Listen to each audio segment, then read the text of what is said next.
அஸ்ஸலாமு அலைக்கும் வரஹ்மத்துல்லாஹி வபரகாத்துஹு. அல்ஹம்துலில்லாஹ், அல்லாஹ்வுக்கு எல்லா புகழும். அபூதர் ரலியல்லாஹு தஆலா அன்ஹு அவர்கள் அறிவித்ததாக அனஸ் ரலியல்லாஹு தஆலா அன்ஹு அவர்கள் கூறுகிறார்கள், நபி ஸல்லல்லாஹு அலைஹி வஸல்லம் அவர்கள் மிஅராஜின் போது முதல் வானத்தில் கதவு திறக்கப்பட்டு நாங்கள் வானத்தில் மேலே சென்ற போது அங்கே ஒரு மனிதர் இருந்தார். அவரது வலது பக்கத்திலும் மக்கள் இருந்தனர், இடது பக்கத்திலும் மக்கள் இருந்தனர். அவர் தனது வலது பக்கத்தை பார்க்கும்போது சிரித்தார், இடது பக்கத்தை பார்க்கும்போது அழுதார். பிறகு என்னை பார்த்து, நல்ல இறை தூதரை வருக, நல்ல மகனே வருக என்று கூறினார்.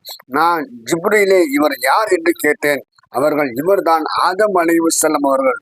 அவருடைய வலது பக்கமும் இடது பக்கமும் இருக்கும் மக்கள் அவருடைய சந்ததிகள். அவர்களில் வலது பக்கம் இருப்பவர்கள் சொர்க்கவாசிகள், இடது பக்கம் இருப்பவர்கள் நரகவாசிகள். ஆகவேதான் இவர் வலது பக்கத்திலுள்ள தம் மக்களை பார்க்கும்போது சிரிட்டுகின்றார், இடது பக்கம் பார்க்கும்போது அழுகின்றார் என்று பதில் கூறினார்கள். இந்த ஹதீஸ் புகாரியிலே பதிவு செய்யப்படுகிறது.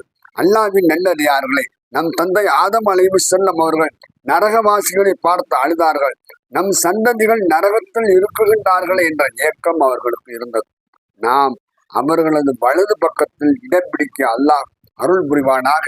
அஸ்ஸலாமு அலைக்கும் வரஹ்மத்துல்லாஹி வபரகாத்துஹு.